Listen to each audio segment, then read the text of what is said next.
आता कासरामोलीचे माजी सरपंच शंकर सुतार सर आहेत, त्यांची थोडीशी माहिती घेऊया आपण की कचऱ्याची समस्या दिवसेदिवस ग्रामपंचायत, सगळ्या ग्रामपंचायती किंवा नगरपालिका असो किंवा IT क्षेत्र सगळ्यांची हीच झालेली आहे.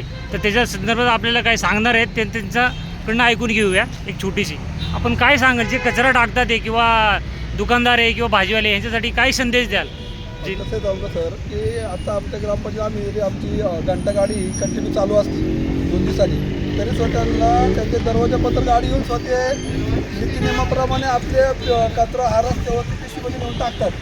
हे आपल्याला वारंवार सुचवते जे परत लावून स्वतः त्यांची पालन करत नाही आणि त्यामुळं आमच्या गावचं नाव खराब होतं की आम्ही एवढी सुविधा देऊन स्वतः कचऱ्याचं विल्हेवाट आम्ही लावतो बाहेर नेऊन, पण ते ऐकत नाही, ते आणून रस्त्यावर कचरा करतात आणि त्याला किती सुविधा द्यायची आपण. म्हणजे सगळे सांगून पण लोक करत नाही. मग ह्याची पुढची कारवाई काय असेल? तुम्ही त्यांच्यावरती एक ग्रामसभेमध्ये विषय घेऊन त्यांच्यावरती दंडात्मक अशी कारवाई करणार आहे. नाही ऐकलं त्यांची आम्ही पोलीस स्टेशनला कंप्लेंट करणार आहे. ज्याचं एखाद्यावरती एखादं शासन केलं तरच माणसं सावरतील किंवा त्याचं चुकी ते सुधारतील ते. हो, ठीक.